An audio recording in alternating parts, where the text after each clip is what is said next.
and welcome to our Sakata vegetable production series. Today we are talking pollination on tomatoes, specifically what you need to look out for. Can you aid it, and what happens if your crop does not pollinate properly? Johan is going to tell us a little bit more. Johan, how are you doing? Fine yourself, Andre. Good. Okay, right. Pollination on tomatoes. Tell me a little bit more. First of all, why is it important? Okay, pollination, it all begins with pollination, your fruit size, your fruit quality, all of that. So if you don't have pollination, you won't have any fruit. So that's the long and the short of it. There's ideal temperatures where you pollinate. Let's say between 17 and 25 degrees. That's your ideal. If you go outside of those ranges, you are going to start getting problems that we have to take into account. But in general, we don't have any problems with pollination in South Africa. But that's where it all starts. It's when the flower gets pollinated, and that sends the signal. The more pollination, or the better the pollination, in general, the bigger the fruit and the more seeds. So explain to me quickly, how does pollination work now? Okay, so here we've got the trusses, and here you can see the various stages of pollination. That flower has already pollinated, so there's a there's a little baby tomato there. A baby tomato there. And basically what the purpose of pollination and all of this is, the plant wants to produce an offspring. So that's it. If it's pollinated, it's got reason to grow the fruit. If it did not pollinate, there's no reason to grow the fruit, and it will be aborted.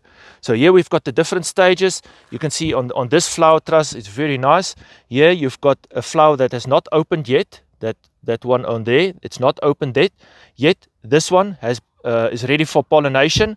That one has just pollinated, so then you can take this, the male and female part you can take off, and then you've got the female part there inside, which is again the baby tomato there. Oh, so and then if it's pollinated, you end up with the different stages. Normally the pollination starts from closest to the stem right towards the tip of the truss. So your last pollination on the truss will also always be the last flower. So at the end of the day, this whole thing ends up like this. Yes. With all the tomatoes in there. Yes. That has been, and let's say this one was now not pollinated, so then it hasn't got any seeds in it. Yes. And the plant knows that, and the plant wants to reproduce. So yes. Then the plant says, well, you haven't got any seeds, you're not getting any food. Cheers. That's it. And it will focus on these. You can see, for instance, sometimes, this is a good example actually, to look at this one. The pollination on this fruit, although it was pollinated first and it's supposed to be the biggest fruit, you can see that this one is smaller. So most likely this one had less pollination than these two. The plant immediately signaled here it's giving less fruit or less food. Less energy is spent on this fruit than these. And if this one also didn't pollinate, it will basically be aborted. I'm with you. So make sure you get good pollination. As I say, in general, pollination in South Africa is not a problem. If you need to aid pollination, and you want to make sure that you get pollination, you can either do it through mechanical means, where you can tap the wire and it vibrates the whole row, and you go that normally between 9 and 10 in the morning is the ideal time, or you can take something like a mist blower. We don't put any liquid in, it's just a wind blowing, and you can walk through the plant and just shake up the whole canopy, and that is sufficient for good pollination. And then it will pollinate. Yes. And in determinate varieties where it's growing shorter and so forth, exactly the same principle. Same thing applies. Same principle applies. Yes. Awesome. Johan, thank you very much. Thanks.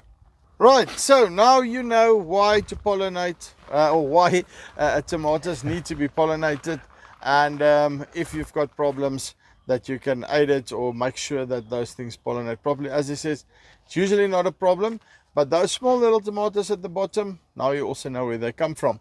If you've got any questions, put them in the comments below. We'll also put a link on top or below, depending on where you're watching. And then you can get in contact with Sakata to make sure that you've got the best tomato crop. Till next time. Cheers.